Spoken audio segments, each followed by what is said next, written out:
Okey, Assalamualaikum dan salam sejahtera. Kembali sekali lagi bersama Cikgu Niza dalam kelas Bahasa Melayu. Kali ini kita akan membincangkan karangan surat kiriman tidak rasmi. Okey, sebagaimana yang kita ketahui, karangan jenis surat kiriman tidak rasmi merupakan karangan yang berformat, ya, karangan yang berformat. Okey, biasanya karangan surat kiriman tidak rasmi bersifat peribadi. Bersifat peribadi.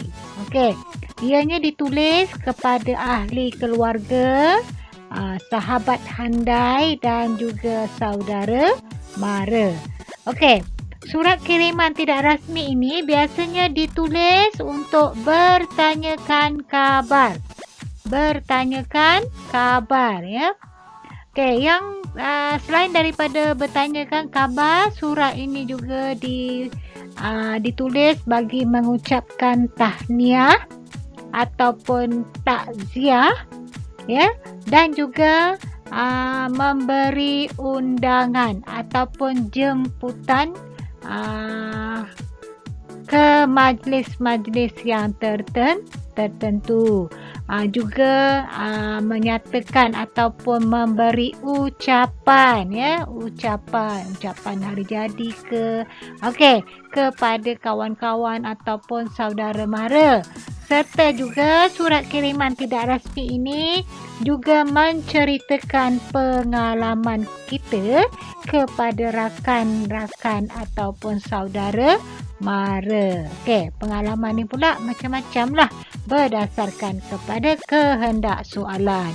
Jadi secara ringkasnya, surat kiriman tidak rasmi ini adalah bersifat peribadi. Okey? Itu dia surat kiriman tidak rasmi.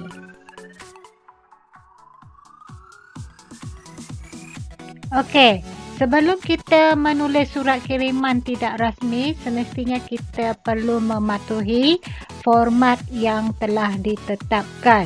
Sebelum itu, bila kita nak menulis surat kiriman rasmi, pastikan bahasa yang digunakan dalam penulisan karangan ini hendaklah mudah, tepat dan juga padat.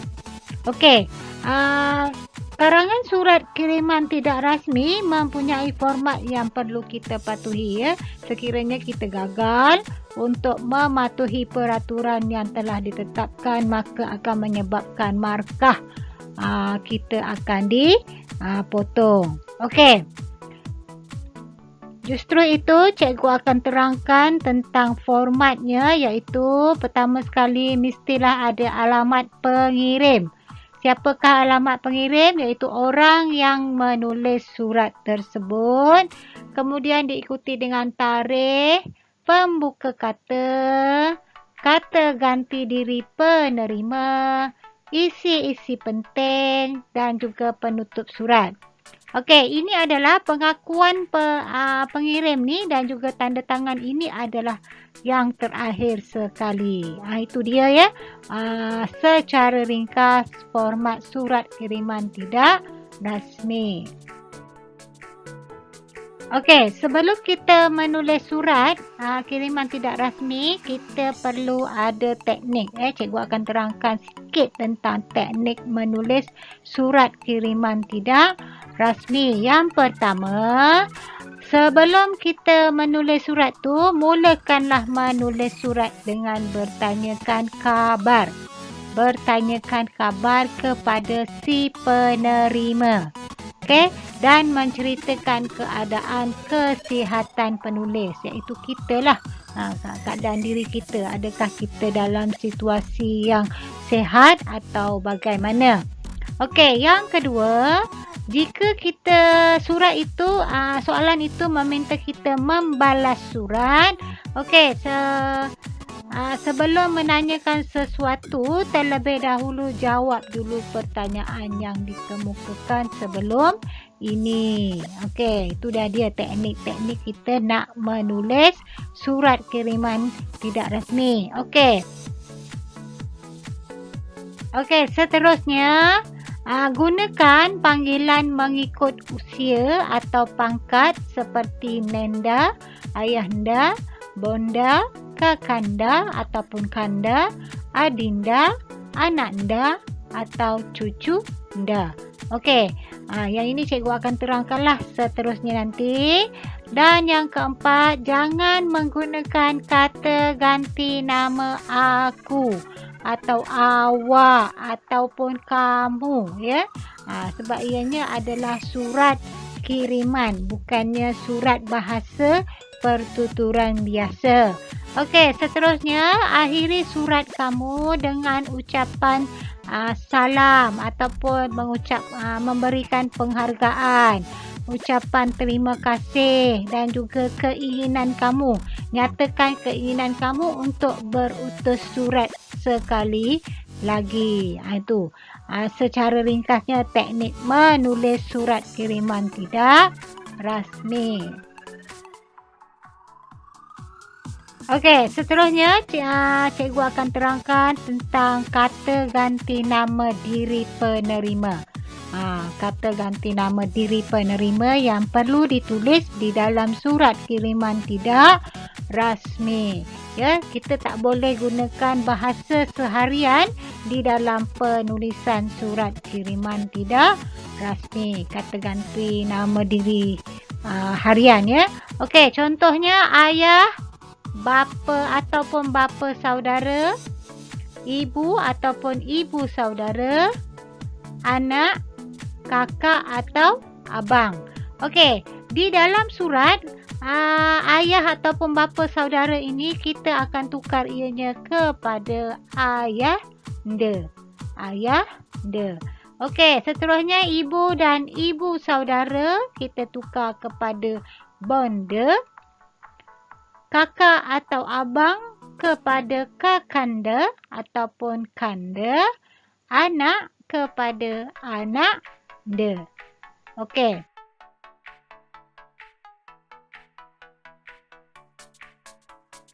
Okey, seterusnya adik saudara, datuk ataupun nenek, sahabat perempuan, sahabat lelaki. Okey, ini adalah kata ganti nama diri penerima di dalam bahasa seharian. Okey, apabila ditulis di dalam surat, maka kita kena tukar ianya kepada adik ataupun adik saudara kepada adinda, datuk atau nenek kepada nenda ataupun nenenda, sahabat lelaki kepada saudara, sahabat perempuan kepada saudari. Okey, di sini cikgu akan tunjukkan format penulisan surat kiriman tidak rasmi. Okey, pertama sekali tu A tu adalah alamat pengirim, ya. Okey, alamat pengirim ini ditulis di bahagian kanan atas surat. Ini yang mula-mula sekali yang perlu kita buat ataupun kita tulis. Alamat pengirim iaitu alamat kita, orang yang menulis surat tersebut. Gunakanlah alamat yang penuh, ya. Alamat yang penuh. Seterusnya diikuti dengan tarikh. Tarikh semasa surat itu ditulis. Ya, tarikh semasa surat itu ditulis di bawah alamat pengirim. Okey, seterusnya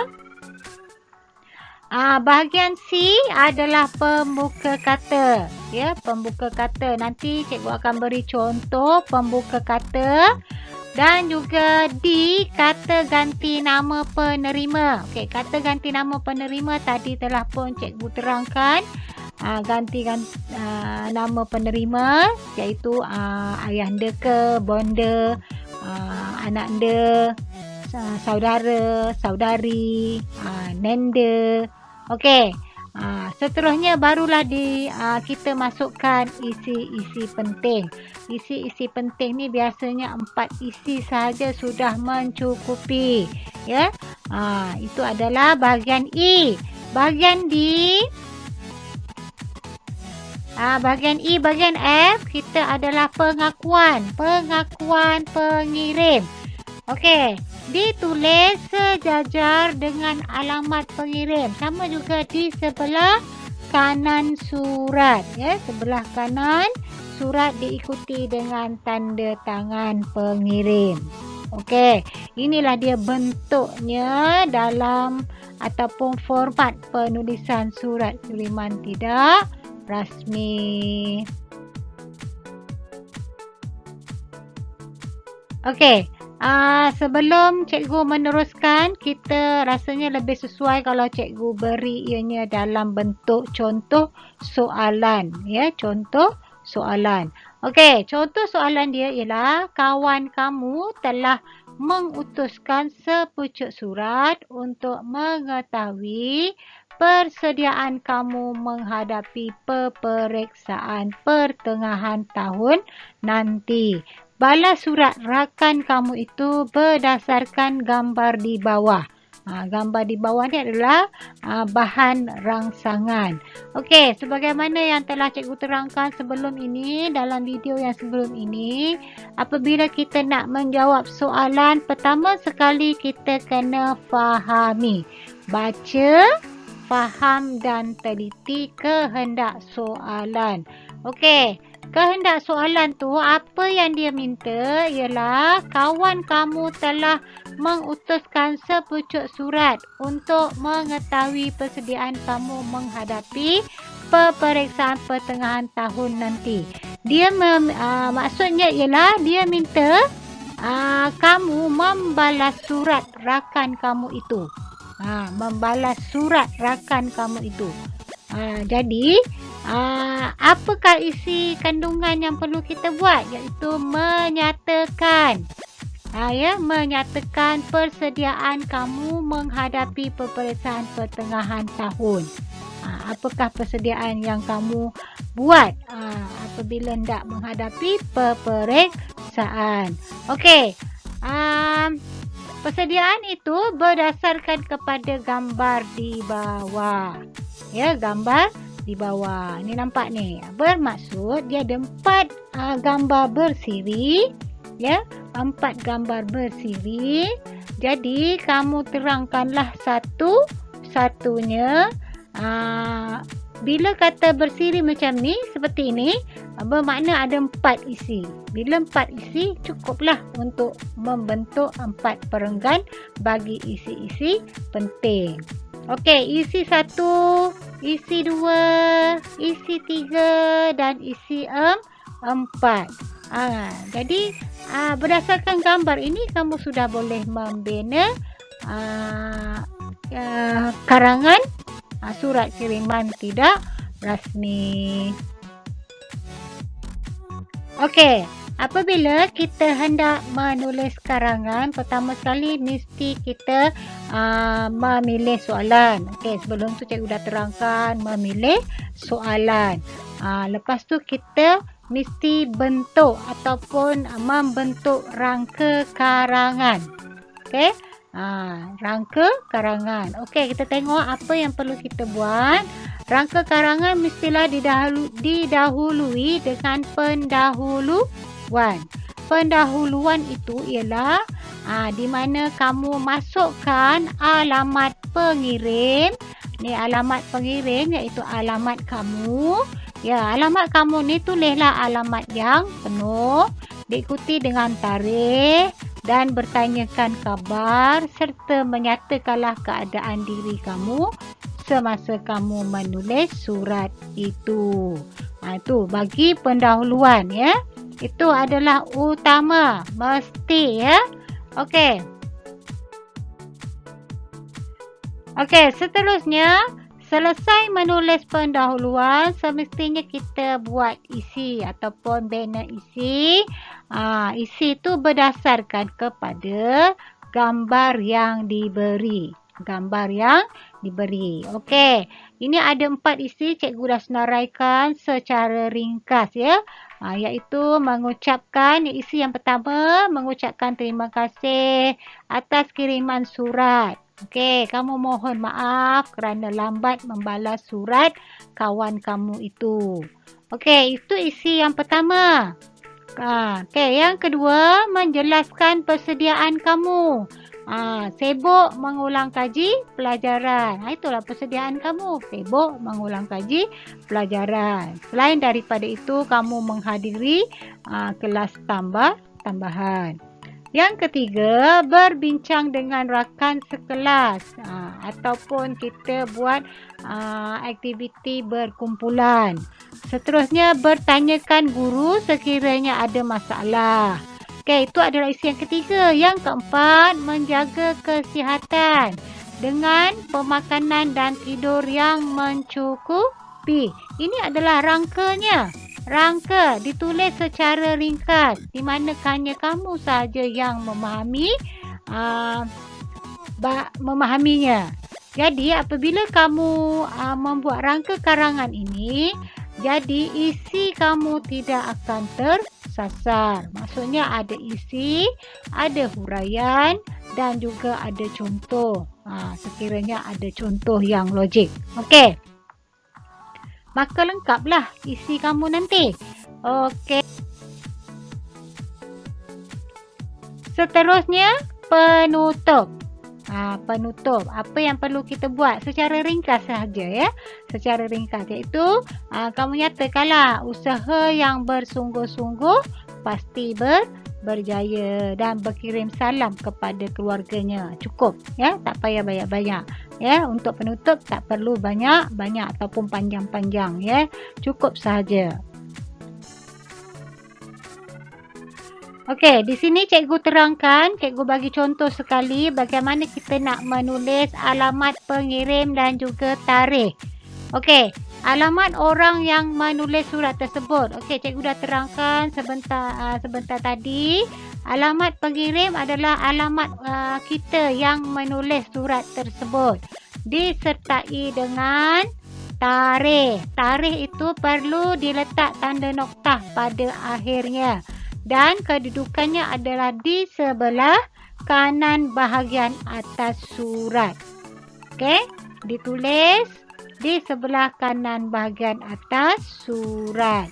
Okey, ini contohnya. Okey, di sini cikgu beri contoh, cikgu tulis nama cikgu mesti ada nombor rumah, nama jalan, taman ataupun kalau kata taman, tulislah kamu duduk taman mana, daerah mana, lengkapkan dengan postcode dan juga negeri. Okey.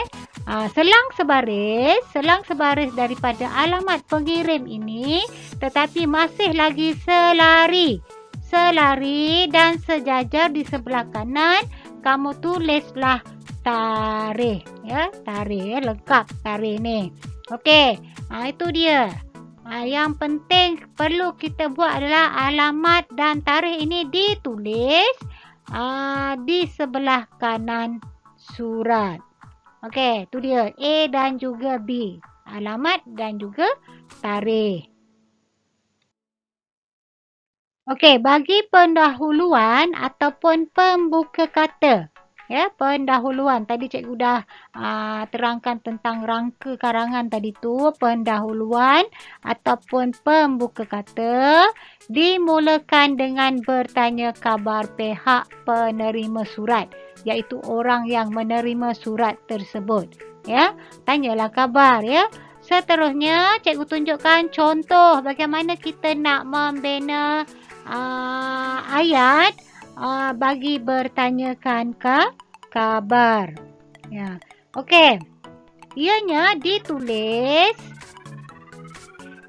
ditulis ke dalam sedikit ya, ke dalam sedikit pada garisan tepi surat kamu itu. Dimasukkan ke dalam sedikit iaitu di kiri surat. Okey, di kiri surat.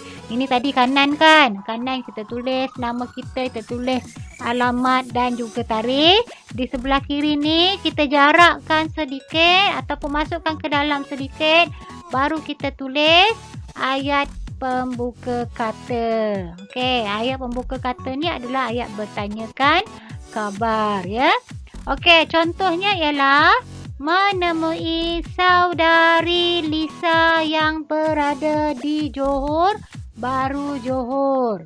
Okey, menemui saudari Lisa yang berada di Johor Baru, Johor. Semoga berada dalam keadaan sihat sejahtera.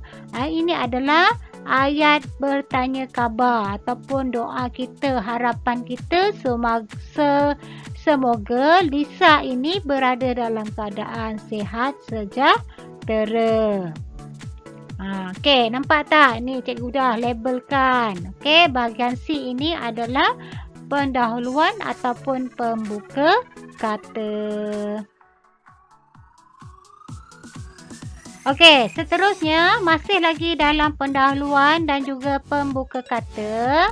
Selepas itu dinyatakan khabar diri penulis. Kamu nyatakanlah keadaan diri kamu. Adakah kamu sihat atau bagaimana? Okey, ini contoh surat ya. Contoh surat bagaimana kita nak menulis ataupun bertanyakan khabar ataupun kita nak nyatakan keadaan diri kita kepada si penerima. Okey, tadi pun cikgu dah terangkan ini adalah alamat, tarikh, kemudian pembuka kata. Okey, selepas kita menulis pembuka kata ni tadi, selang sebaris kita letakkan kata ganti nama diri penerima.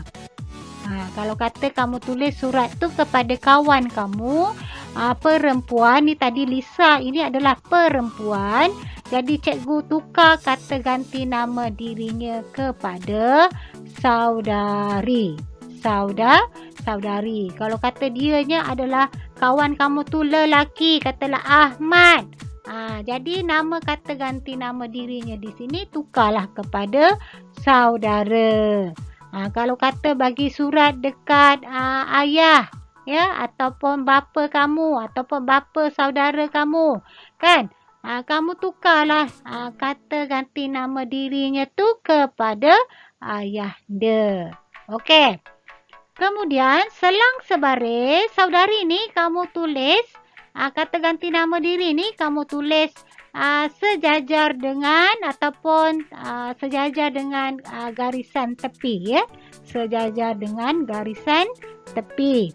Okey, selepas itu kamu selang sebaris dan juga masukkan sedikit seperti pembuka kata yang di atas tu tadi. Nyatakanlah keadaan kamu. Okey, tanya. Apa khabar sekarang? Saya di sini sihat sejahtera. Kamu nyatakan keadaan diri kamu. Saya di sini sihat sejahtera. Kemudian nyatakanlah, ucapkanlah terima kasih atas kiriman surat saudari tempoh hari. Ini kan kalau sebenarnya kalau kita menulis surat kiriman tidak rasmi, ianya adalah senang sebenarnya ya. Senang, tak payah nak pening-pening kepala kita memikirnya. Okey. Jadi kita tengok ya, cikgu dah pun nyatakan kat sini D adalah kata ganti nama diri si penerima, kemudian diikuti dengan bertanyakan nyatakan keadaan diri kamu pula bagaimana ya. Itu dia. Okey, masih lagi dalam pendahuluan atau pembuka kata. Penulis juga menyatakan tujuan menulis. Kamu kena nyatakan tujuan kamu menulis surat tersebut untuk apa. Ya, tujuan kamu ya. Okey, kita tengok contoh. Okey, tadi yang kata ganti nama diri yang diri si penerima kita dah buat. Kemudian menyatakan keadaan diri kamu pun kita dah tulis. Seterusnya kita masuk kepada tujuan kita menulis surat tersebut. Okey, seperti biasa selangkan satu baris, kemudian masukkan ke dalam sedikit ya, sebab ianya adalah perenggan yang baru. Okey, untuk pengetahuan saudari, sekarang saya sibuk mengulang kaji pelajaran untuk menghadapi peperiksaan pertengahan tahun nanti. Selain menghadiri kelas tambahan, saya telah pun memperuntukkan 4 jam sehari untuk mengulang kaji pelajaran. Biasanya saya akan memberikan lebih tumpuan kepada mata pelajaran yang agak lemah seperti sains dan matematik. Okey. Sebenarnya nyatakan tu pun tak perlulah panjang-panjang ya, sebabnya hanya kita lebih fokus kepada isi penting berdasarkan gambar tadi.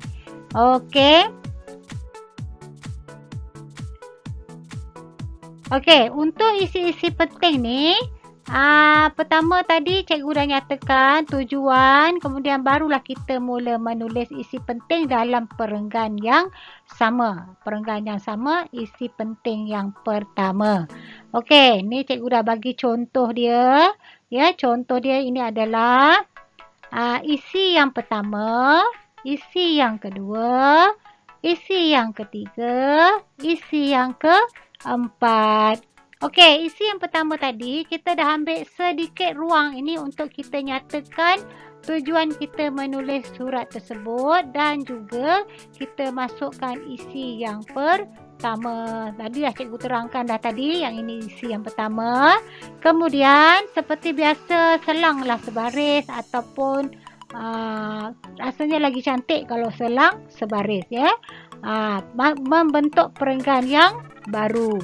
Okey, selain itu saya sering juga mengadakan perbincangan dengan rakan-rakan. Biasanya kami akan berbincang tentang soalan-soalan yang susah dan kurang difahami. Kami turut menjawab soalan-soalan tahun lepas. Okey, ini adalah isi yang kedua. Isi yang kedua, perenggan baru. Begitu juga dengan isi yang ketiga, perenggan baru. Bermaksud kita ada 4 perenggan. Ya, 4 perenggan membentuk 4 isi. Itu dia. Okey.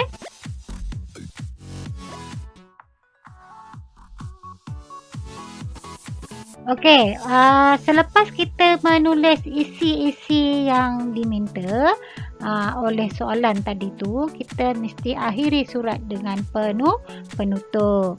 Okey, penutup ini biasanya ditulis ke dalam sedikit sejajar dengan pembuka kata. Sama je ya, sama sahaja. Okey.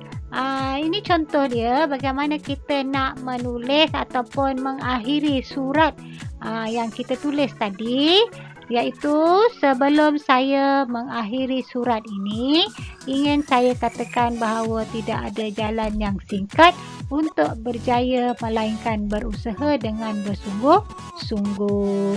Okey, tulislah sekian salam mesra ataupun sekian salam rindu dari sahabatmu ataupun sekian terima kasih. Terpulanglah bagaimana untuk kamu mengakhiri surat yang kamu tulis. Okey.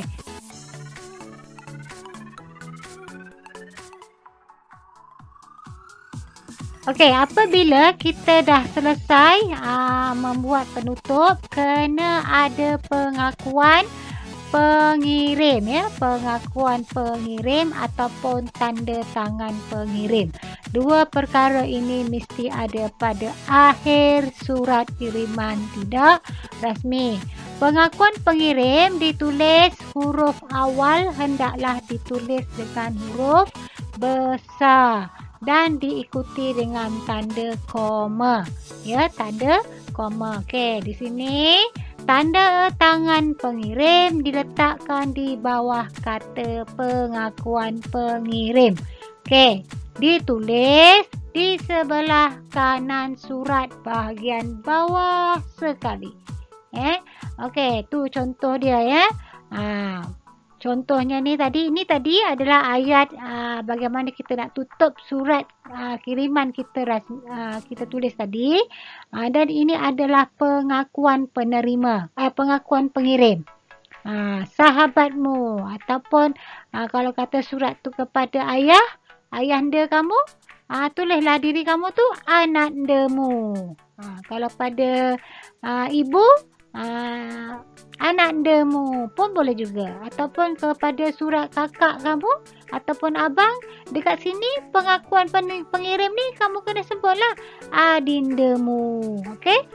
Dianya adalah pengakuan pengirim berdasarkan kepada juga kata ganti nama diri. Okey.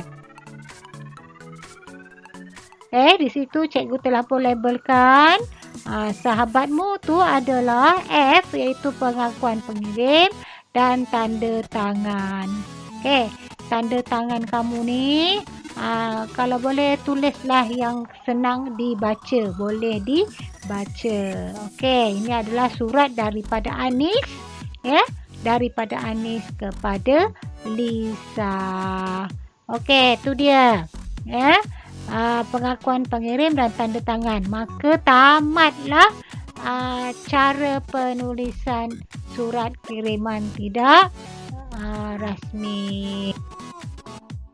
Okey, sebelum cikgu mengakhiri penerangan cikgu ingatkan semula ya bahawa surat kiriman tidak rasmi ini adalah merupakan surat yang berformat dan ianya lebih kepada surat bersifat peribadi ya, bersifat peribadi. Pastikan format yang kamu tulis lengkap, kerana jika tidak lengkap boleh menyebabkan markah kamu berkurangan. Pastikan ada elemen-elemen yang telah cikgu nyatakan, iaitu mesti ada alamat pengirim dan tarikh, pembuka kata, kata ganti diri penerima, perenggan, ya, perenggan isi itu mesti ada 4 isi, bermakna ada 4 perenggan, dan juga pengakuan pengirim, iaitu pengakuan pengirim itu adalah diri kamu yang menulis surat tersebut, serta tanda tangan kamu mengesahkan bahawa surat itu adalah surat daripada kamu. Okey, pastikan elemen-elemen yang cikgu sebutkan tadi ini mesti dipatuhi supaya penulisan surat kiriman rasmi tidak rasmi kamu menepati padat dan juga tepat ya. Jadi kena pastikanlah ya, kalau tak faham kamu boleh ulang semula melihat video yang cikgu rakamkan ini. Okey, sekian, terima kasih dari Cikgu Niza. Kita jumpa lagi pada video pembelajaran yang akan datang.